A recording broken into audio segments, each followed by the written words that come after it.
ఇప్పుడు నాకొచ్చింది నాకంటే నేను తప్పు ఏమో నాకు తెలియదు, లేకపోతే నాకు అమాయకత్వం నాకు తెలియదు. కానీ 6 లారీలు పంపించేసి 6 ట్రక్కులు లోడ్స్ పంపించామన్నారు. తర్వాత కొన్ని రిపోర్ట్స్ వచ్చినాయి, 6 ట్రక్ లోడ్స్ రిటర్న్ వచ్చినాయి, మళ్ళీ వాడారు అని చెప్తున్నారు. అది నిజమా? దాన్ని ఎవరు క్లారిటీ చెప్పట్లా. అది నిజమైతే మరి ఇప్పుడు ఈ ప్రభుత్వం దానికి రెస్పాన్సిబిలిటీ తీసుకుంటుందా? దానికి ఎవరు చెప్పట్లా. అది నిజమా అబద్ధం కూడా ఎవరు క్లారిఫై చేయట్లేదు.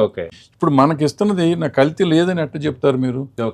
ఇప్పుడు వాళ్ళు 2,50,000 టన్నుల్లో ఏదన్నా టెస్ట్ మనం చేయించామా? చేయించలా. ఎవరో ఒక మనిషి అది సింథటిక్ ఇస్తున్నారు, వాళ్ళకి ఆవులు లేవు కాకుండా తెస్తున్నారు. ఆవులు అని ఏ డైరీకి ఉండవండి, డైరీలు బయట నుంచి సేకరించి ఇచ్చేది. కాబట్టి అది ఆ క్వశ్చన్ తీసేయండి. 350 400 నువ్వు ఎట్ట ఇచ్చో కల్తీది కాకపోతే అని చెప్పి ఇచ్చా. అదే ప్రశ్న నేను ఇప్పుడు అడుగుతున్నా. ఇవాళ కూడా అదే కదా, నువ్వు 100 రూపాయలు పెంచి ఉంటావు రేటు, 100 రూపాయల మంచి నెయ్యి ఎట్ట వస్తుంది? ప్రసాదం అనేది చాలా పవిత్రమైనది. ఆ పవిత్రమైన ప్రసాదం సరైందో కాదో నీకు అనుమానం వచ్చింది, అనుమానం రేపింది నువ్వు.